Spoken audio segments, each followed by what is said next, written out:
to say cheers to the audience for listening to what I have to say. Yep.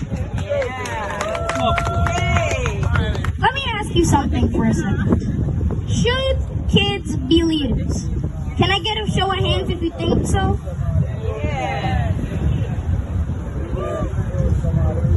It seems like a majority of us think so. To add on to the audience, I asked three people how they felt about this. I asked my mom, I asked my sister, and I asked a person in my class. My mom said absolutely. My sister said yes, and this person in my class also said yes. So now here's my opinion. Just like my mom, I say kids should absolutely be leaders. I say this for several reasons, but before that, I want to talk about a 14-year-old that's already a kid leader, and her name is Marsai Martin.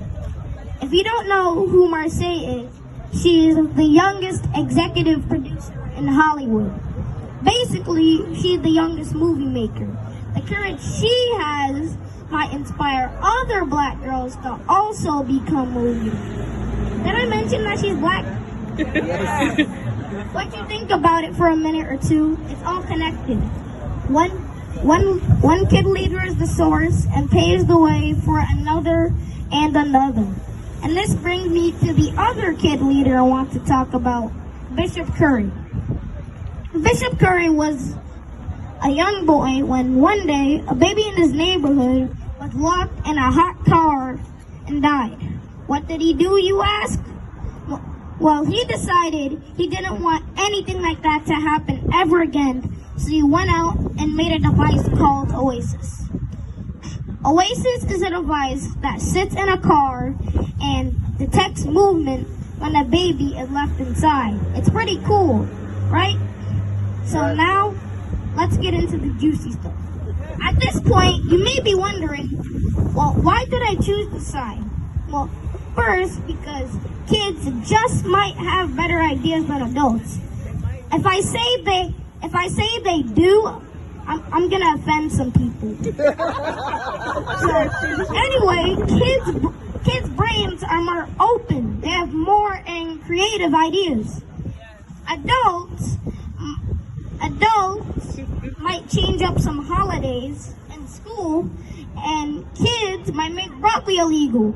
See, they're more creative. So now let me ask you something else. What is a leader? What does being a leader really mean? While the audience and the people in it might have their different perspectives on this, I think it means to be a demonstration or example for someone that might not have as much courage as you do. Take Marley Diaz, for example. Things she did like hashtag 1,000 Black Girl Books, a campaign that was to create 1,000 books with black girls in them. And the book she wrote, called Marley Diaz Gets It Done, changed a lot of perspectives about black girls and made black girls feel a little pride. And that brings us to the end of our presentation. Thanks for sticking with me through the entire thing. I see that everything went according to plan, and I'm not covered in tomatoes. I hope you enjoyed and have a nice rest of your evening.